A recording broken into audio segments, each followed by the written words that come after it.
Hi, everyone. Welcome to the third installment of IS4, the Indonesian Social Science Seminar Series. This virtual series brings together experts of Indonesia from all around the world to discuss pressing issues facing the country. IS4 is sponsored by the Sydney Southeast Asia Center, the Cornell Southeast Asia Program, and the Royal Netherlands Institute of Southeast Asian and Caribbean Studies. I'm Jessica Sedergo, and I'm an assistant professor at the University of Amsterdam, and I'll be your chair for this talk. I'm absolutely delighted to welcome our speaker, Jan Pierskalla, who's an associate professor at Ohio State University, who will be talking about his exciting research on democratization and the civil service. Dr. Pierskalla will present for about 20 minutes, and then we'll hear from our discussant, Professor Tom Popinski from Cornell University, for about 10 minutes. So that will leave about 30 minutes for Q&A, so please feel free to pop those questions in the chat. Pertanyaan dapat disampaikan dalam bahasa Indonesia atau bahasa Inggris. And so with that, Jan, the floor is yours. All right, thank you, Jessica, so much for the kind introduction. Thanks to Tom for being part of this and being willing to discuss. I'm very excited to be able to share some of my work with all of you today. Yes, let me jump in. So for the last few years, I've become really interested in studying bureaucracies, in particular the interaction between the larger political system and bureaucracies and how they interact, how different types of leaders structure, reform, and manage their bureaucracies differentially. And to my mind, I think that's a really interesting question in its own right, but it's also important because I think it really goes to the heart of understanding governance and understanding state capacity, understanding when and how countries can address complex challenges and use their state bureaucracy, their civil service, to address those challenges. And that's a little bit what I'm going to be talking about today. And I've studied this in a variety of contexts. I've looked at these kinds of questions, how bureaucracies are being structured and managed in the German Democratic Republic, in colonial police forces in Namibia, and also Indonesia. So for today, I'll be talking about a project I've been working on slowly for several years that is related to Indonesia. And to kind of just motivate this a little bit further, slides organized. Right now, the whole world is starting with the COVID-19 pandemic. And I think that's a classic example of the type of governance challenge, I think, that is emblematic and instructive for why I'm interested in these questions. Here's a picture of President Jokowi getting his first vaccine shot. I think this was taken in January. And since then, right, the Indonesian government has been trying to roll out the vaccination program. And many governments around the world have been trying to do this and have been more or less successful. Yesterday, I downloaded the most current data from Our World in Data, comparing some Southeast Asian cases here in terms of the rollout. And you can see there's huge heterogeneity in how well countries have been able to push out the vaccine to the population. And I'm not here to tell you anything about COVID-19 beyond this slide. I have no answers for you. I have no deep explanations for why some countries have done better than others. But what I do think is that to understand why some countries have been doing better than others, it is crucial to understand the state, the bureaucracy, the civil service. I think it's really kind of understanding how political leaders interface with the state bureaucracy and how they can leverage and deploy the state to address a complex problem like this. This is a really hard challenge. There's no easy solutions here. How to do that well, I think, and how to understand how to do that well, we have to understand the state. And this is kind of where my project is going and has been going, and my interests have been going. And to me, kind of the two kind of starting ideas for this particular project is to understand state capacity, to my mind, is really to understand what makes state capacity. And to me, the first is a simple idea, a simple insight is that really people make the state. That in some sense, to understand state capacity, we have to understand who are the people that make up the state, who are the actual civil servants, who are the bureaucrats at all levels of the hierarchy. And it's a lot about kind of human resources management. Like, how do you hire the right people? How do you elevate the right people to important positions to empower them to make decisions about complex governance challenges? And how do they interact with a larger political system? So for me, this is the tension that is interesting to me, how the kind of the hierarchy and the structure of the state interacts with the political environment, particularly the leadership at the top, the elites at the top, and the incentives they face in hiring and managing and promoting and assigning people to certain tasks. And in particular, the distinction between autocratic leaders and democratic leaders. This is kind of what has been informing my projects over the last few years. How autocratic elites think possibly differently about staffing the bureaucracy, about managing the bureaucracy and using the bureaucracies to their ends, as compared to political elites that have to face elections, that have to face the electorate. And this is what I'll be talking about for today with regard to Indonesia. focusing on a specific subset of questions in this larger puzzle. And that is, for me, the interesting question, how a shift in the political environment, specifically here democratization, how the introduction of competitive elections may or may not shift the incentives for leaders to emphasize different characteristics of civil servants, specifically here competence. Right? This is like one aspect of what we think of as meritocracy, hiring competent people, elevating competent people that know what they're doing to important positions. Whether there's a relationship between those two things. Ideally, we would like that to be the case. And I'll be talking about using the case of Indonesia as an example, as a laboratory, basically, to see what we can say about this relationship. But that's kind of the focus of today's talk. The relationship between democratization at the macro level, this big regime level event, how that may kind of trickle down, percolate down into the actual everyday management decisions within the civil service, and whether we can observe possibly an actual practical shift towards emphasizing competence more than some other attributes. And interestingly enough, I think the literature in political science, at least, is a little bit split on this question, broadly speaking. I think there's definitely what I would call the optimistic view, that people think democracy is good for meritocracy in the civil service, that democracy provides the right incentives to political leaders to reform the civil service, pass civil service reform acts, like famously the Pendleton Act in the US, but also to kind of actively try to improve competence in the civil service, because politicians that have to win elections have to do things that voters like, for example, improve public goods provision, better schools, better healthcare, better roads, solving problems like the COVID-19 pandemic. And importantly, politicians can't do it themselves, right? They have to actually delegate these tasks to civil servants that actually provide the services. So if politicians have an incentive to do better, they have an incentive to actually hire better people and manage them better and make them do a better job at providing public goods. So that's kind of the optimistic view, that democratic accountability provides the right political incentives at the top to improve things within the bureaucracy and actually downstream improve outcomes, right? At the same time, there's a good number of people that are actually a little bit more skeptical that really there's a strong link between democracy and democratization and this shift towards meritocracy. And that is because some people think, well, we have learned a lot about elections, especially elections in developing countries and how they're run, and that they're not always what we call programmatically oriented, right? Programmatic politics don't always feature heavily in elections. We see lots of competitive elections after democratization that are maybe more characterized by clientelistic linkage strategies, where politicians try to win elections by giving particularistic goods to individuals, right?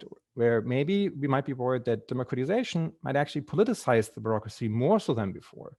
And that might kind of affect the civil service, right? That maybe in some situations, dictators can shield the civil service from meddling from society and from politicians. Whereas after democratization, maybe it's a free-for-all with increased corruption, increased patronage, and maybe then, as a consequence, even maybe worse performance. So this is a little bit where I'm trying to add a little bit of empirical insight using the specific case of Indonesia to add something to this. And one thing I think I want to highlight here is that past literature has focused a lot, I think, on formal institutional changes, laws and reforms. And I think that's important and relevant. I'll be really more focusing on actually everyday management decisions at the micro level. And I think that's relevant because what's on paper passed in a law or reform doesn't always necessarily get implemented. So I think it's valuable to also look at the actual outcomes in the management of the bureaucracy and how they reflect norms of meritocracy. And the second thing is, and then hopefully maybe in the Q&A we can talk about this a little bit more, I think the literature so far has often collapsed this idea between meritocracy and improved outcomes and thinks of those two things as coterminous or intimately related, whereas I think I want to pull them apart a little bit. I think I'll be focusing a little bit more on the direct effects of democratization on promoting different kinds of people in the civil service and whether competence matters. Whether that then maps to better outcomes is a different question. I think that's conceptually separate, and I'll say more about this. So for me, in this project, the approach is to really kind of take this idea that people make the state very literal, to look at the actual people in the civil service and how they're being managed and who gets moved up the hierarchy to kind of be in charge of organizations and what characteristics matter. And the second, not to assume that competence equals better outcomes right away. And I can say more about this later. So specifically what I'm studying in this project is advancement in the hierarchy of the civil service. All civil service organizations around the world are very hierarchically organized, and it really matters who's at the top of these of this career distribution. And I'm interested in how autocratic leaders, here's the example of Indonesia, where before 99, you had President Suharto in power, with this immediate political affiliates in the cabinet. And below that, the large, humongous state bureaucracy of the Indonesian state with a clear hierarchy that was established, where at the bottom you have the frontline civil service providers, teachers, healthcare workers, agricultural extension workers. And then above that, people with management responsibility in Indonesia slotted in this echelon system, right? All the way up to people right below the cabinet. And it's, I think, interesting to think about how in a system where you have an autocratic elite at the top, how do they think about picking the people that move up the hierarchy? Who do they elevate to positions of power in the civil service? What kind of characteristics do they care about? If a dictator is concerned about political survival, about coups and mass uprisings, they may emphasize or pick different people to elevate to positions of power, compared to a situation where the people here at the top are actually democratically accountable to some extent, at least have to run in elections that are competitive and win them. So that's kind of the focus of this project, to really study basically at the level of the civil servant, who gets to move up this hierarchy, and whether the macro level incentives kind of matter for these decisions. And to kind of structure the empirical analysis, which this project is really about, is I draw an existing literature coming out of the authoritarian politics literature that has done a lot of great work over the last few decades. In particular, I start basically with an insight that some people have identified. It's called the loyalty competence trade-off. And that's the basic idea that thinking about a dictator and the decision calculus a dictator faces is that when a dictator has to delegate tasks to an agent, in this case, picking a civil servant to do something for them, they obviously want to have a competent person do the job, right? They want somebody to collect taxes. They want somebody to provide education. They want somebody to run the secret police effectively, right? And competence matters for that. The difficult thing for a dictator often is that competence is dangerous, because if you elevate competent people that know what they're doing, that are skilled to positions of power, they face a threat to your own political survival, either because they themselves might use their power and competence to depose you, right? If your head of secret police is very good, they themselves are maybe the most dangerous person to the dictator's survival. Secondly, even if they're not themselves a threat, they're valuable to a rival. So a rival might buy them off, and they may switch allegiance to a rival to depose the dictator. So a dictator may have an incentive to, on the margin, favor somebody who is more personally loyal and more incompetent. In fact, in some cases, you might actually see a preference for what might be called cronyism, elevating people that are totally incompetent but personally loyal to positions of power, because incompetent people have no value to an outsider, and their own careers totally depend on the survival of the dictator. So that's kind of an existing argument in the literature on authoritarianism, that maybe many dictators face this challenge, and managing that challenge is really difficult for them. And they may prefer personal loyalty over competence on the margin. And to me, the question now is, looking at the case of Indonesia, what happens when you have a system like this that is shocked by a regime change, when you have democratization happen, and now suddenly there's new leaders in power at the top that have to worry less about coups and worry less about mass uprisings, but do have to worry immediately about winning actual elections, actually winning a lot of votes in mass level elections that are competitive. And I do think there's an element of the optimistic view that carries over here, where if you have to win elections, you do probably shift your preference a little bit. Personal loyalty is not as relevant anymore. Competence, though, is useful. How do you win elections? You do things voters want. That can be improving schools, having competent people improve the education system. It could also be being really good at clientelism, running a mass level machine that's really effective, right? But for that, you also need competent people. So in some sense, no matter what version of political competition arises, whether it is purely clientelistic or purely programmatic or a mix, more realistically, I think it is plausible to believe that after democratization, we see what you might call a selection for competence effect, that leaders at the top might prefer people that are competent.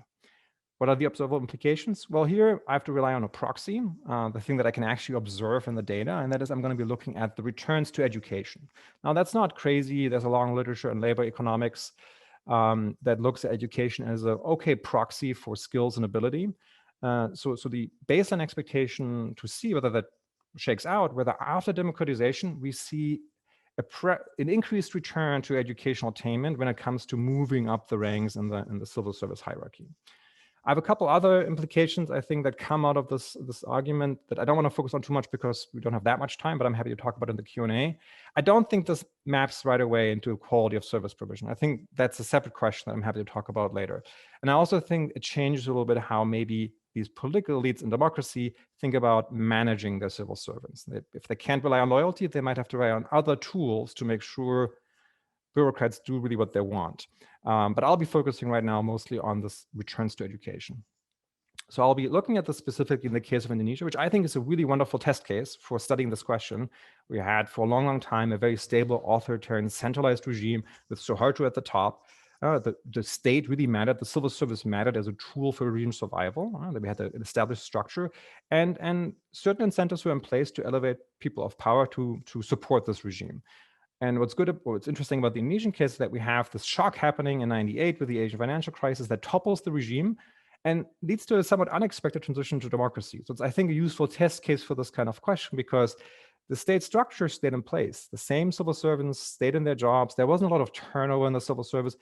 The top elites were removed and replaced by new elites that have to win elections. So it's kind of a useful test case, I think, to see whether there were any consequences to this, where we actually see a shift in behavior at the micro level. We have the introduction of national and local level elections that are very competitive, and we'll be using that, or I'll be using that as kind of the treatment here, so to speak, to see whether we see shifts in management practices. And I do this very empirically and quantitatively. So that's kind of the approach I take here. This is, I think, where the added value is for this project. That hasn't been done a lot so far. It's difficult to study civil service organizations, especially at scale. I was very fortunate in being able to collaborate in the past with the World Bank and BKN in producing a data set that provides the opportunity, at least, to look at this a little bit in a very narrow way.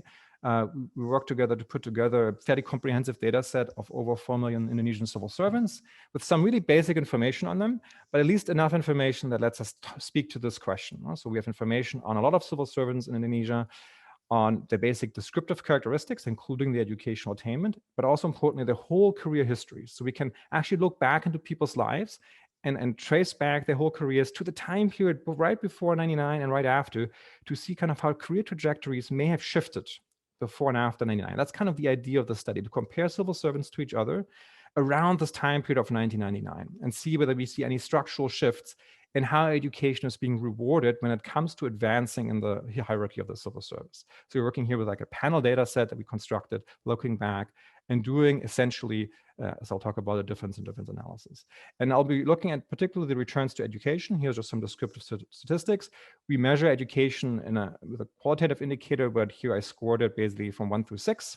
And here you can see across the hierarchy, not surprisingly, the higher in the hierarchy you are as a civil servant, if you're a top level director general in a national bureaucracy, you have typically higher levels of educational attainment.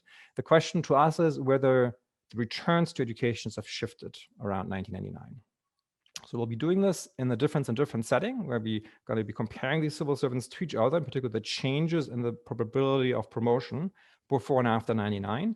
Exploring the fact that this was a system that was shocked basically exogenously to the Asian financial crisis, and probably at least internal promotion practices themselves that weren't endogenous to the shock. And so I can talk more about the technical details. I'm happy to chat about that at length, but we basically do a lot of kind of controls to kind of really try to parcel out the effect of just education before and after '99 and do a lot of robustness checks. So let me jump here to the main results, where I broke up the table to just kind of walk you through the details a little bit. So here in this part of the table, I'll show you the effect of education on the probability of moving up on the echelon scale in the Indonesian civil service as a consequence of education before '99. So this is under Suharto, basically. Think of what were the returns to education with regard to your career as a civil servant under authoritarian rule. And you can see basically the reference category here is just lower level educational attainment below junior high school. Having higher levels of educational attainment is good. It is rewarded, basically. You have a higher chance of being promoted to the echelon scale and moving up the echelon ranks if you have higher degrees of educational attainment. So it's not that the dictatorial regime did not care, right? They care about competence. The claim I was trying to make is that we want to know whether there was a relative shift in the emphasis, the weight that's being put on education.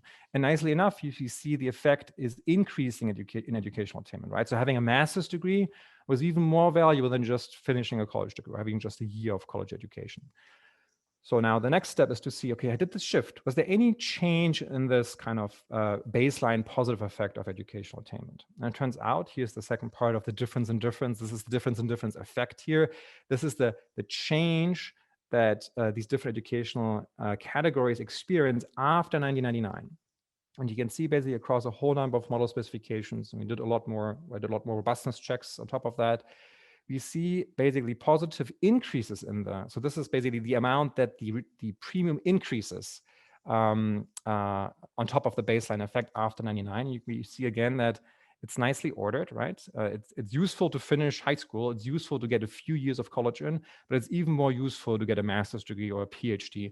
And this is substantively meaningful. This is a few percentage point increase. So the baseline unconditional probability of making it at all from being an entry-level civil servant to the echelon scale is very low. It's just a few percentage points. So this signifies that there really was a shift, it seems, after 99, where having an advanced degree was really helpful for your career. And we can chat about whether that really measures competence. That's kind of a matter of interpretation, probably. But at first, I think it's a good starting point. This is what we would like to see. If we believe in this kind of optimistic view of democratization, this is not bad. Here's a plot of a more specific model, more kind of disaggregated model, where we kind of look at the kind of the timing of this effect, kind of more complex model where you look at how this premium shifts over time. And actually, it tells a really interesting story, I think, where this is the kind of effect above baseline. We actually see in the 90s a slight erosion of the return to education in the lead up to the crisis or the transition to democracy. But it's pretty gradual, and it's hard to distinguish the effects from each other year to year. So there may have been even a period where under Suharto's rule, at the very end, there was maybe an even stronger emphasis on loyalty over competence. But then something happens around 99, maybe with a year delay or so, where we have a discontinuous shift. And this is kind of what the model picks up, that really something shifts here fundamentally, where education is more rewarded, more strongly rewarded above and beyond other factors. And this is kind of what I would expect if the selection for competence mechanism is at work in some sense. I have to talk about more robustness checks. I want to just highlight one thing that I think is a really important plausible alternative explanation, that it's maybe not so much the introduction of elections in Indonesia that may have led to the shift, but maybe rather the big decentralization reform that happened right around the same time, right, in 2001, where maybe what really happened is that now you have more decision makers at the local level being in charge of district level civil services organizations. And that's really what matters in terms of they may be kind of more willing to reward education. Turns out that's probably not the case, or at least that's the only explanation, right? We find this effect even for just national level employees. And then another thing we do actually as an alternative approach empirically, we use the decentralization reform itself for an alternative identification strategy, where we exploit the staggered phasing in of the direct local elections that are very competitive to see whether over time, as soon as a district switches to direct elections, whether we also see a little shift. We again find this pattern that as soon as a district government adopts direct local elections, we see again a little increase in the premium to educational attainment for a civil servant on the probability of being promoted. So I think that does mean there's something about elections, about competitive elections, that really shifts here the incentives for people in charge of these promotion decisions. Again, whether that is truly only about rewarding competence, I'm happy to argue about, right? So there's, I think, a bunch of things that Tom, I'm sure, is already like chomping at the bit to bring up that I'd love to discuss. Maybe to close out here, because I'm running out of time, is I'm going to jump over the mechanism stuff. You have a few other things, nuanced results that are quite interesting, but just to maybe summarize. So I think this was, for me, a fun project, and I hope to get some great feedback from everybody. I want to make a big push on this year to take it to the next level. Like to have this ability to look at the micro level at actual decisions on who gets promoted and whether there's a shift around the time of regime change. And it seems to me that one is an interesting result here is that regime change did matter. There was an effect, and that's not obvious necessarily, right? It would have been very plausible to think that nothing changes, right? That bureaucracies are so immobile that nothing really matters. But it turns out it does seem to matter, right? That the change in 99 really mattered. Second, it seems to be the case that the premium for formal education has increased. Again, we can then argue about what that means. Lastly, and then I haven't presented on this, as far as I can tell from my additional analyses, there's not an immediate mapping of this that you may think of as a positive, like a good shift toward rewarding competence, that does not map to improved service delivery, at least not directly. So this is, I think, something I'm working on to kind of see when does this increased attention to competence actually lead to better outcomes downstream? But this is, I think, where this is really difficult to do, actually. And I think there's lots of interesting arguments to be had why that may not happen, why there can be democratization that leads to meritocracy in some sense in the civil service, but that does not mean that actually outcomes improve. Anyway, so I'm going to stop here. There are lots of things, I think, to talk about in terms of generalizing this, being more nuanced in terms of which departments in Indonesia particularly are affected by this, and what this means for corruption, for example, and patronage. I mean, there's a lot of literature on clientelism that this is somewhat adjacent to, that is relevant here. So I'm going to stop here and see what Tom has to say and then what the audience has to say. Thank you. Great.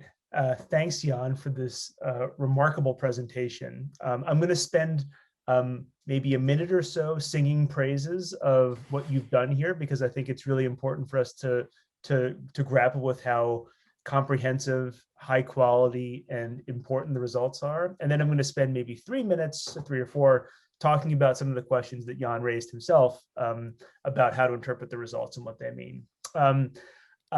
I view this as a, in terms of singing its praises, one of the not only substantively important on its own, a fine contribution to political science, something that tells us something about Indonesia that we might not always have known, but also as an exemplar of the work that social scientists can do together with our partners in Indonesia on topics that matter. I would love to actually have Jan explain to us, if it's something that's okay, about how that collaboration came about a little bit more, and the incentives from the Indonesian civil service to participate in this sort of thing, this sort of exercise. Because, you know, one tricky thing is you could have revealed things through this analysis that would have been politically sensitive.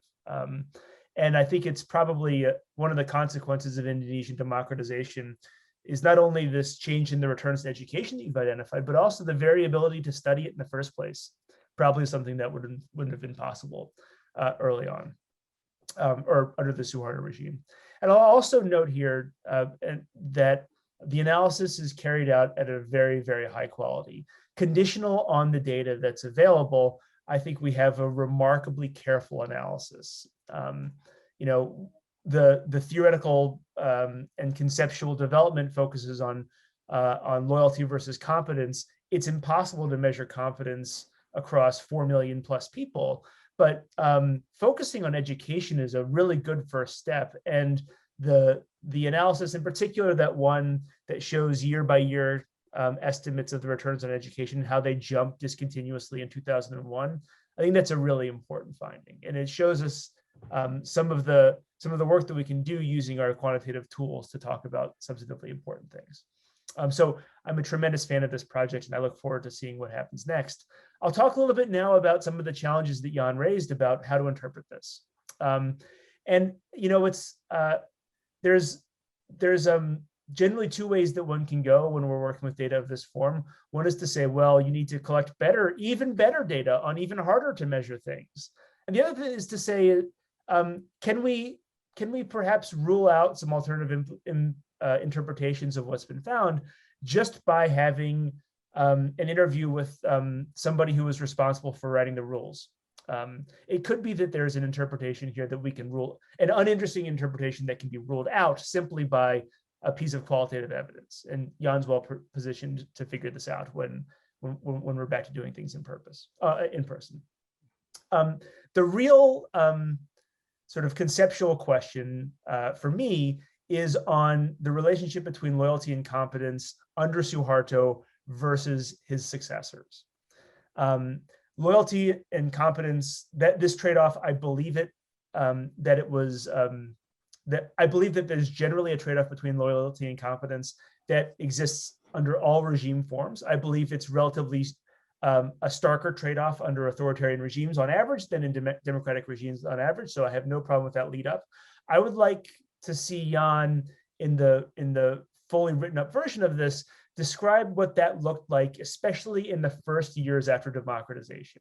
So like how did the not just the new presidents, Gusdur and so forth, Megawati, how did they conceive of loyalty versus competence?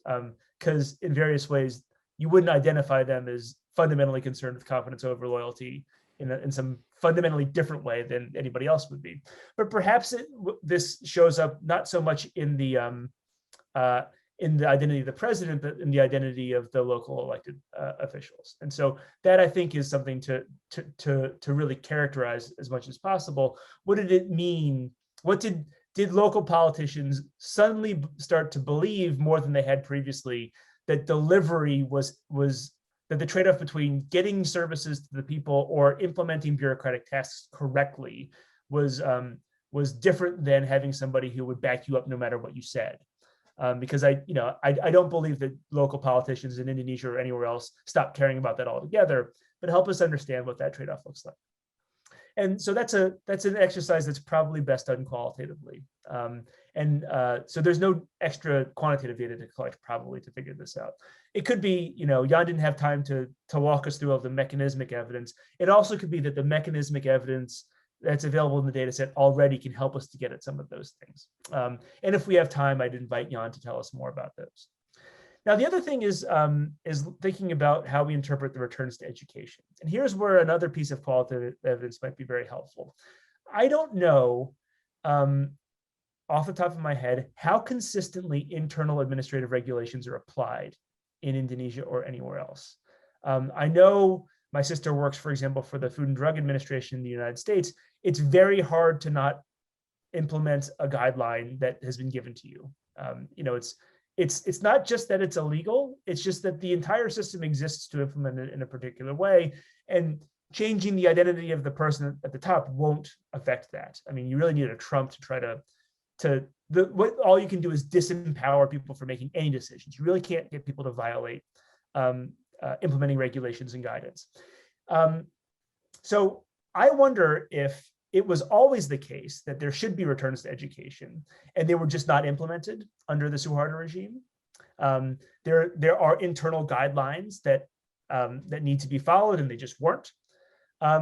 Or if perhaps there was a change in the civil service code that coincided with this bureaucratic reform, that coincided with democratization, that instructed ministries to treat education, shapes the promotion regime in ways that require them to implement, to reward people based on their education, which explains why you find it.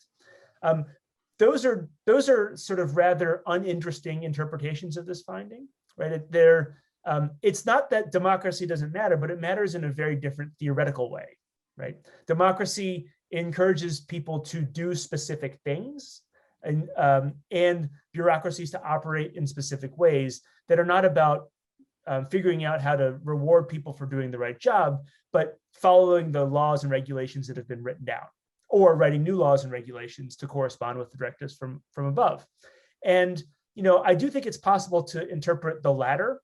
The idea of democratization requires governments to or incentivize the government to write better regulations than had previously been the case. That would be a mechanism that is consistent with the loyalty competence dynamic, but it's rather different than people or sort of echelon 2 bureaucrats thinking hard about how they advance and that who they want to advance to support their career, than it is about sort of, okay, here are the rules, I better implement these as well. So those are my thoughts. I want to say again, this is an incredibly rich paper empirically. The quantitative evidence that's been shown here for us is it's entirely convincing. Jan has pinned down a true difference between the New Order and the post-New Order era that I am certain cannot be explained by missing variables or some other hard to measure thing or some sort of time trends that haven't been accounted for. But knowing what to think conceptually about this is important for the comparative literature, but also for us to understand how to make sense of this in the Indonesian context. And with that, I'll turn it over to you all for questions. Jessica, will you be leading us through the questions, or would you like me to do that?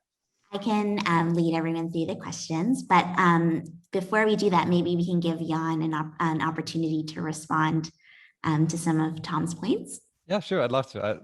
Maybe real brief so that we can get also to questions. So thank you all. Thank you, Tom, for the comments. Really, really useful in helping me kind of lay out the plan of what to tackle going forward. But let me maybe go backwards. So there's definitely been a lot of regulations introduced and laws passed since '99, specific to the civil service, that try to enshrine kind of minimum standards for competence and clearer guidelines. So there is an element of that, and I think I didn't want to focus on it too much, just because I like to focus on the actual everyday kind of outcomes rather than just the laws, because from what I can tell, in Indonesia, the people in charge of the civil service have been always complaining about how difficult it is to make people follow those guidelines. There have been a lot of examples and evidence that there have been tons of violations of those guidelines. But that does not to say that they don't matter. I think for my analysis, what's interesting is that now there's a minimum entry requirement, for example, that technically requires a college degree, right, to become a civil servant. And that's good. And what we wouldn't see, though, necessarily is that returns also increase for people that have less than that or more than that, right? If it were purely about fulfilling requirements and enforcing them, I don't think we would see kind of the smooth change in the increase of the premium, even for just marginal increases in educational attainment, compared to finishing an official degree. And having a PhD shouldn't be that different compared to having a bachelor's degree if it's just purely about fulfilling requirements. But nonetheless, I think I should probably tease out a little bit more when specific relations were passed that are relevant to this question. I love your suggestion on kind of this talking more clearly and adding more evidence on the kind of loyalty competence question, especially right around 99. And I think that's really important, in part because I think the literature on the loyalty competence trade-off really was focused very much on political elites and kind of top level people. And it's not necessarily obvious how you apply that to the civil service as a whole, per se. So I think I definitely have to do some conceptual and theoretical work, and then the complementary empirical work to kind of spell that out more clearly. In particular, I think in Indonesia, there's a real distinction to be made between the national level politicians and kind of cabinet level politics, and then the local stuff. And it might play out quite differently, actually, at those levels. And then maybe just briefly, lastly, I was very fortunate in being able to collaborate with BKN and the World Bank. And BKN was wonderful as a partner in this. They were very interested in, just maybe to briefly say, I think what made this possible is that they had internally data that they weren't, I think, using as much as they would like to make their own analyses, to say something about the civil service, being able to extract information from this information they have. And that's why I think there's still an opportunity to collaborate, in this case with the World Bank, and seeing what could be done, kind of a proof of concept. And I think if other people are out there interested in this kind of work in other countries or Indonesia, to me, that's maybe the productive way of trying to make this happen. Find a government partner that has a resource, a treasure trove like this, but is struggling maybe a little bit of how to analyze it. That's often where academics can be helpful in terms of having the comparative advantage and sharing some of that knowledge. And I think it worked well in this particular case. Well, thank you, Jan and Tom, for those comments. And I would echo that this is an incredibly interesting and amazing paper data-wise. So there's actually quite a few questions, so we'll try to get through them as much as possible. So the first one I'd like to ask is from Sam, who is actually asking a question that I was pretty interested in, which is about diversity. Mm-hmm. So he asks how diversity facilitates sort of the non-meritocratic mechanisms for promotion in the civil service in Indonesia. And so does the role of diversity change after democratization? Do minorities in the civil service gain or lose with democratization? Yeah, I'm happy to talk about this. We have a separate paper on this, actually, that is already out. So if you want to at least see our take on it, you can check it out on AJPS. But maybe briefly, so that was one of the other things we were really interested in, and beyond this focus on competence, especially with regard to gender and religious identification. How does that look like? And when I started working on that question, I kind of naively, I guess, thought, hopefully things get better, right? It's plausible to think that elections, if there's some form of kind of accountability, should also maybe lead to more diversity, because there is a strong argument in the literature on public administration that says diverse teams are better. Like having a civil service that is representative of the population they serve has all these benefits, right? Like when it comes to maternal health, infant health, having female civil servants be represented at management level in the health bureaucracy is really useful. So we started very optimistically. It turns out what we find is kind of the opposite, that when it comes to diversity and kind of representation of women at higher levels of power, we actually find the opposite happening, that after 99, we see the penalty, so there was always a penalty for being female. There was always like we estimated discrimination penalty, but that actually gets a little bit bigger after democratization. And I think our interpretation of this was that this is also tied to the particular forms of political competition that emerged in Indonesia after 99, and especially more recently, kind of the strong emphasis of kind of identity politics and kind of conservative political Islam playing a really important force in shaping public debate on who should be in public office and should have power. So that was our interpretation, that actually democratization kind of had this nefarious side effect, possibly. Whether that's generally the case, probably not, but at least in the Indonesian case, it seems to be that that on average, things got a little bit worse. And I think that means that it's one explanation where maybe you don't see improvements in public service delivery necessarily, because on the one hand, you reward competence. On the other hand, you may discriminate against women a little bit more, which counteracts this effect, right? Because you cut out a wholly talented workforce from high-level positions, possibly. So in that sense, maybe that's why downstream you see kind of no clear effects necessarily. Thanks, Jan. So the next question is from Risa, and I think she is a really interesting one, which probably has effects on service delivery as well. And she was wondering if you looked at the education background and whether the sort of major in education matched with the posts, and because they have a project, I think that maybe has where some of the findings diverge perhaps on this. Yeah, I would have, so that's one of the things we wanted to do at some point, just we didn't have the data. So we had on a subset of civil servants some information, more detail on where people got their degree in which subject, but it was not coded uniformly and it was not available for the vast majority of civil servants. So we didn't feel comfortable actually using that information empirically. So I think that would be a wonderful next step though. So I think a wonderful project, so if they're working on that, fantastic. Find a maybe more narrow subject area where you can have even better measurement of this and see whether if a mismatch is bad or good, whether particular educational backgrounds are more valuable than others when it comes to this kind of metric, and how that matters for outcomes. So I think I sadly can't kind of tell you anything empirical about this. We struggled with this. I would have loved to do more on this. Whether foreign degrees, for example, are very valuable or not. I mean, I think that's kind of an interesting question as well. But we just never had the information we really needed to say something reliable about it. That's great. Something for the future for all. There's always more that can be done. Always more work. So the next question I want to tackle is from Carmen, who wanted to ask about some of the assumptions you make. So you mentioned that competence is potentially dangerous. And so she was wondering about sort of the Berkeley Mafia, Suharto. So doesn't this suggest that authoritarian leaders also have an incentive to appoint competent people? Yeah, no, I love this question. This is something I mean, this fascinates me, kind of this, like, to what extent this loyalty competence trade-off actually exists, where it exists, and at what level and which subject area. So I think you can actually identify a lot of authoritarian regimes. I mean, if you think about the East Asian developmental state examples, right? Those are kind of what we think of as very competent examples of authoritarian regimes that build a competent civil service. So they somehow manage to avoid being possibly caught in this trap. So I've actually a separate project on East Germany that looks at this question as well. So very different context. But so I think for this project, I wanted to start with like the simple idea that what I'm focusing on here is what happens really in relative terms after democratization. So I guess I want to be careful in saying that I don't want to claim that the Suharto regime did not care about competence at all. They clearly cared about competence, especially in particular subject areas. And you can see this even in the data that Ministry of Finance, on all the metrics we have, much more competent. And you see that there's variation across subject areas. So it may very well have been the case that the Suharto regime felt comfortable empowering competent economists in the central bank and the Ministry of Finance, because maybe that was a subject area that was not as dangerous as the security services or some other ministry, right? So that might be one way of thinking about this. For me, I think for this particular paper, the claim I'm making is that in relative terms, I expect this shift, right? It's not that Suharto didn't care at all, and you can see in the data, competence mattered. It was rewarded in general, on average.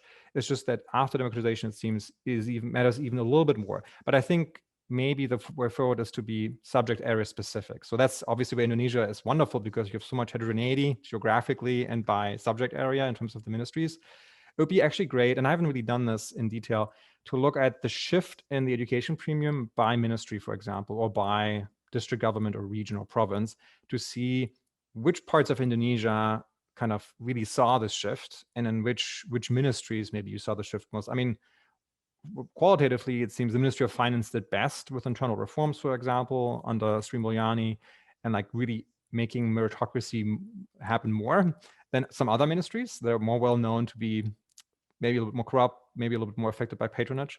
But yeah, so I guess it's on my to-do list to think about how to really differentiate those things. Thanks, Jan. So the next question, and I think there's two of them, because from Niall.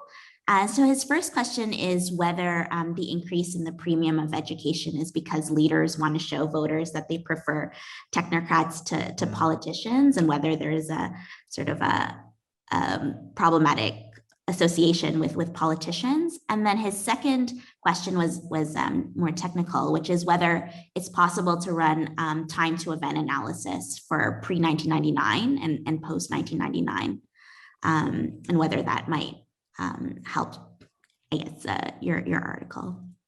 Yeah, I love the first idea in terms of that maybe this is more about kind of a signaling story, that it's not that voters care about actual competence. Maybe they just have, for whatever reason, the idea that education is meaningful and matters. And that's why maybe you see this shift happening. I think that's could be a plausible component. Again, probably then you would see that the highest returns for a completed degree and not so much for like a partial degree. But it's plausible to me that could play a role here, that it's something, and it's plausible to me also for the Indonesian kind of substantive knowledge, in that people really value degrees, and like that's like an important credential, and it's valuable to kind of get one. So that, I think there could be something to that as a possible kind of way of thinking about why this mechanism comes about. So I mean, for me, my really kind of the big white whale in this is to match this analysis with then kind of analysis of actual outcomes, performance, right? Because then you could really see whether this educational proxy maps under certain conditions into performance. Then if it were just purely about signaling that you have a degree, then you wouldn't necessarily see any changes in outcomes. And that's what has been difficult, because we don't have great measures of performance at the individual level for most civil servants. So this is where I've been struggling against the world to kind of find ways of distinguishing, for example, that kind of explanation. I haven't done kind of a time to event, and does he mean some an event study kind of analysis, or? Well, he should email me if he has a particular. I'm happy to kind of implement it. That sounds like a good idea. Great. Thank you so much. So the next question we have is from Amelia. So she asks the question about if a civil servant has a high degree of competence and qualifications, what incentives do they have to stay in the bureaucracy? And do you sort of see a lot of bureaucrats sort of moving into a political office as democracy seems to open up new career opportunities, I suppose? Yeah, so I think this is an interesting question. So one thing like that, when we started this project, we kind of like worried / we're interested in, more worried. It's kind of, what's the private sector labor market look like at the same time, right? That so one thing I think is fair to say that becoming a civil servant is very popular in Indonesia. It's like maybe the most popular career path among college students, or at least desire to become a civil servant. And once you're a civil servant, there's all kinds of kind of structural incentives to stay in the civil service tied to your pension rewards. So there's not a lot of kind of movement out of the civil service, and it's difficult to enter from the outside. I mean, Jokowi, I think, recently proposed some possible reforms to make it easier to enter, especially at the top echelon levels from the outside. And there's contract worker agreement, like there's ways of making that happen. So that, I think, doesn't happen as often as in other countries. But the politician angle, I think, is interesting, because I think we do see a little bit that ties to the bureaucracy are very valuable when it comes to running and winning in local elections. So I think have to look at probably the data on Bupati candidates. But if I remember correctly, the papers that have looked at this a little bit did point out that there is a little bit of a, it's valuable to be a bureaucrat and have ties to the bureaucracy. And so I could see actually, we haven't looked at this specifically kind of, because we obviously don't observe people that left the bureaucracy to become full-time politicians. But it's plausible to me that there could be a tie-in that is an interesting career path for a bureaucrat that does well in some sense and is competent to then also consider a political career as an exit option possibly, or then at least as a career step. I mean, we couldn't, since our data are anonymized, I couldn't really like trace that, but it would be a cool project to look at. Great, thanks, Jan. So the next question, I think if I can summarize it, is from Amarenciana, and they sort of make an observation that recruitment for central government versus regional governments are different. And so, would you be able to comment on sort of this generalized, like how these differences might affect your findings? Yeah, I mean, this is, again, I feel this is a great point in that with Indonesia, it always pays off to consider the heterogeneity. So, obviously the main analysis kind of lumps it all together. But in some sense, I think what I identify here is probably, I feel, better studied and understood at the district government level to some extent. And there have been a lot of reforms in terms of recruitment. I mean, in 2013, they introduced the computer assistant test to kind of clean up a little bit the recruitment into the civil service. So I think my impression or my reading of the current situation is that it is difficult for the central government to enforce many of the standards when it comes to local level recruitment and then promotion decisions. So even though there's kind of mechanisms in place for the central government to enforce and supervise and monitor, it is actually very difficult to make it happen on the ground. People just ignore sometimes central government guidelines and guidance. So I think to me, kind of the story of the politicization, at least, is probably most best studied at the local level. And this is where you see the most deviations, I think, from kind of centralized practice. Central government gives at least, pretty strict quotas at least. So it's not so straightforward to hire a lot of people, for example. But there's a little bit different. Recruitment is also different from promotion. So this is something that we can talk to with this study. We focus on, once you're in the civil service, what happens to you? There's a whole other project you could do that would be wonderful to do, is to look at recruitment, because that obviously changes possibly a little bit, right? Different kinds of people want to select into the civil service, and there's different procedures in place to sort them out and how the exams are administered. That we can't see, because we only see people once they're in the civil service. So if somebody wants to work on that, they should go ahead. That's a wonderful project. And any PhD students, I suppose, that are, yes, that's right. A really great project. So I have two questions from Eitan. And the first question is about what political actors do you think is driving this result? Presidents, ministers, governors. So, does power sharing at the national level weaken electoral incentives to improve bureaucratic performance? And at the provincial and Kabupaten level, do you think, the fact that the civil service system remains national limits sort of the ability of governors in Bupati to change promotion incentives, in their sort of region? And then the second question has to do, and he acknowledges that it might be outside the scope, so perhaps you can speculate if you have any thoughts on the recent KPK controversy, sort of using meritocracy to weaken sort of anti-corruption investigations. Yeah, sure. I mean, to me, always, I feel kind of in this whole project, it felt most natural to think about this playing out at the district level, in that, so mayors are important when it comes to promotion decisions. They have a lot of influence over, I mean, there's a panel, right, that evaluates the civil servants and picks the candidates, but mayors have or parties have a lot of influence over who gets picked. So there is a lot of room for kind of decision-making by political actors at the Kabupaten and also the provincial level. So that, I think, is particularly relevant for the discrimination side of the story. When it comes to competence, I mean, I think it matters, obviously at the national level, the president plays a big role in kind of giving a final okay on elevation to the echelon 1A or 1B level, for example. So I think with regard to competence, I think it could play out at both levels.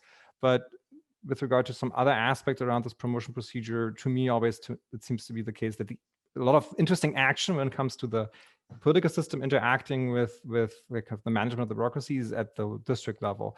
I haven't really thought about power sharing. I mean, that's an interesting point, how national level cabinet politics and coalition politics matters when it comes to the echelon 1 kind of level. I have to admit, I would have to think about this a little bit more carefully.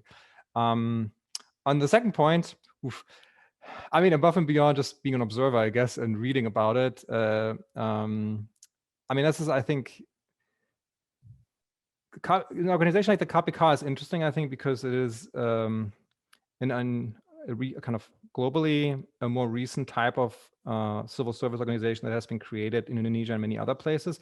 And it is interesting in that there's a question on how politicized, how should I put this?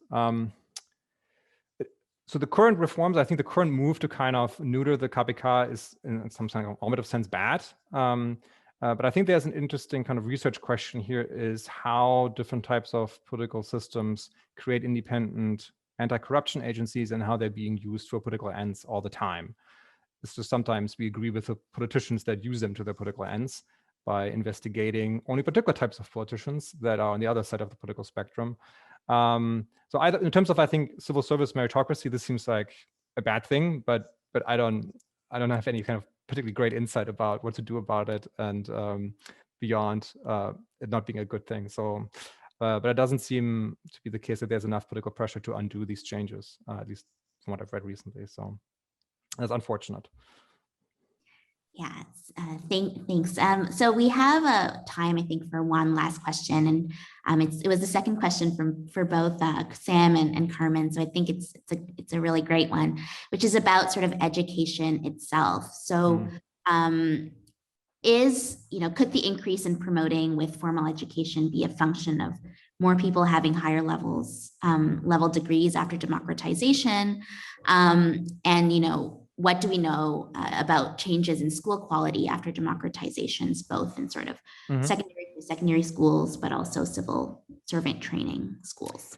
Yeah, I'll say two things about this maybe. So one interpretation of the finding, I think, is possible that is a little bit nefarious, and that is that education is not a proxy for competence, but socioeconomic status, that people from wealthy families can afford to get degrees either by just going to a private school and paying the tuition fees, or paying people to write theses for them. And then those are the kinds of people that are socioeconomically well off and can buy their way into the civil service. I mean, that's like a well-known problem in the Indonesian civil service, that you can buy your way into positions. So that would be totally counter to the kind of competence meritocracy story. So I think there's an element to that. Again, I think if that were purely the case, you wouldn't see kind of the returns we see for kind of partial education, right? Like you would then see them concentrated in a finished degree. Apart from that, as far as I can tell from like kind of we did a little bit of work on the education sector specifically in a different set of papers looking at teachers and quality of education. I think there's no great evidence that schooling has improved dramatically or at all in Indonesia, despite a lot of effort and reforms. So I think that's a little bit depressing, that this is one of those areas where a lot of monetary resources have been poured in, a lot of reforms, the teacher reform law, kind of lots of hiring in the education sector, and we haven't seen any tangible outcomes at the back end when it comes to student learning. With regard to civil servant education, that's interesting. There's a lot of really interesting stuff the Indonesian civil service is doing in terms of improving competence on the job, lots of training programs, specific institutes that are geared towards training civil servants. As far as I can tell, this is all very exciting. I don't think there's any great hard evidence towards the returns of those programs, but I don't think we know much about this in general, even outside of Indonesia, whether like a 2-week training program for a civil servant has a meaningful, tangible impact on their behavior on the job. So I think there's actually a lot to be kind of like a lot of questions to be asked, like what can be done to improve things there. I think the Indonesian civil service is very creative in trying to improve things there and actively trying to kind of think about this. I just don't know whether we have any hard evidence yet, whether those types of reforms and programs pay off. Hopefully, but with most things in the social sciences, it pays to be skeptical. And so it'd be great to do a study possibly of like some of these training programs, for example. Yeah, that's, I guess, what I'm going to say about it.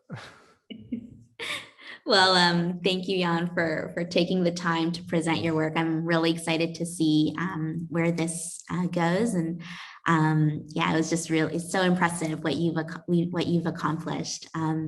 So thank you to the audience for joining us for our IS4 seminar. I wanted to make a note that our next seminar is on July 29th if you're in North America, and then Friday, July 30th if you are in Indonesia and Australia. And so that is going to be on the consequences of child marriage in Indonesia. So thanks, everyone. I hope you have a great day. I think in the US it's still morning, and a great weekend. Just one more day to go. Thank you, everybody. Thanks for all the questions and feedback. Thank you, Jan.